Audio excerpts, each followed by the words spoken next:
I write a lot of reviews that don't end up going anywhere. For example, here's my Pokemon ZA review. You do a lot of things that don't end up going anywhere. Sorry. This is the worst representation of France I've ever seen. Hardly anything was on fire. And that's literally all I wrote, and I stand by every word. In that spirit, here's a compilation of small reviews of stuff I've been playing recently that I dug but didn't earn a full video. This is Nimbit Frontier, a creature conservation game that is equal parts quaint town and dungeon diver. I would say creature collector, which it is, but I really don't want you getting the idea this is a Pokemon clone, because you're the one that does all the fighting. Here's the loop. Refine any collected materials into healing items and stock up with legally distinct Pokeballs. Ignore I just said that. Dive and pick paths based on what you need. Lasso weaken enemies for their essence to raise later. Do a boss fight for some good shit, or leave early to not risk your collected loot. Go home, incubate your little dudes, and do some pet care to raise their stats so they can survive in the wild by themselves later. Rinse, repeat, release. What I appreciate about this game is it actually follows some proper conservation stuff that people in nature conservation do. I actually was so sure that they were in like the conservation field that I actually asked the devs straight up if they were. Did you? I did, yes. No, but they are into conservation, so they have done all the research. I pegged that immediately. Creature care involves daily training and creating environments appropriate for them to survive in. If you ever played anything like Zoo Tycoon, you'll get it immediately. What I'm looking forward to exploring more is that every NPC has a love heart next to their name, and every home has a locked living area. So I'm going to take that as a promise that I'm going to be able to romance the shit out of the florist. Stardew players just wet themselves a little.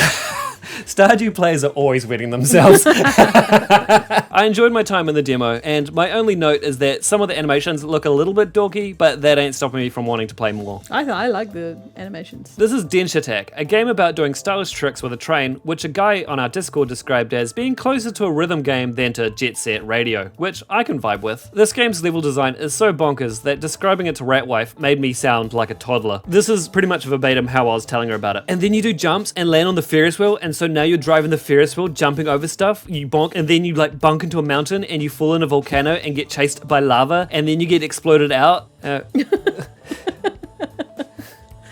Yeah. Spatial awareness is key, and doing jumps before turns makes you fly off, or if you're lucky, land on an alternative track. Finessing corners gives you boosts, and sudden ground pounds give you the air control you need to get low for tunnels in time. Learning the track will take you multiple tries, while you trial and error your way to a perfect run. It uses the skate flick it system for tricks on the right stick, so once again proving it's the superior design. Even the game seems very laissez-faire about the story, which, I mean, being the best train drifter there ever was, is never going to get you an HBO miniseries. My suggestion for them if they do want to get an HBO interest is to have at least one scene with full frontal male nudity with a very limp dick involved. That's true. A wet t-shirt. Wet t-shirt. Yeah. Yeah, showing with a little penis pressed up against Mr. Darcy! Mr. Darcy! I can see your penis print! This is 100 Friends, a game all about the simple pleasure of slapping your balls against bricks with friends. Speaking of slapping, this music fucking rules. As you play, you build up friends, who are represented by the balls that follow your primary one. It's got that typical roguelike structure of picking from 3 things occasionally, and I'm not going to hold it against it. Usually it's your new choice of friend to augment your stack, each with its own behavior or ability. Other times it's like a house block that acts as like a catcher for friends at the bottom after they're done bouncing around the top. Filling each house has its own behavior and effect as well, so you can kind of use that as a secondary thing to aim for. So there's strategy to both pitching and receiving. There are boss phases to test your builds and environmental hazards that kill your friends off. You have a fast forward button you can abuse and a recall button for strategically ending a turn before all your dudes get swallowed by a black hole. I found I started to abuse the fast forward button a little bit too much, and it kind of sucked the joy out of it a little bit because then it just became like just a bopping machine. You're saying that this game has a fast forward button? It does, yeah. This game? Yeah. Roll footage. This game needs a fast forward button. It does. That's I ain't watching psychotic. I don't want to watch that shit bouncing around all day.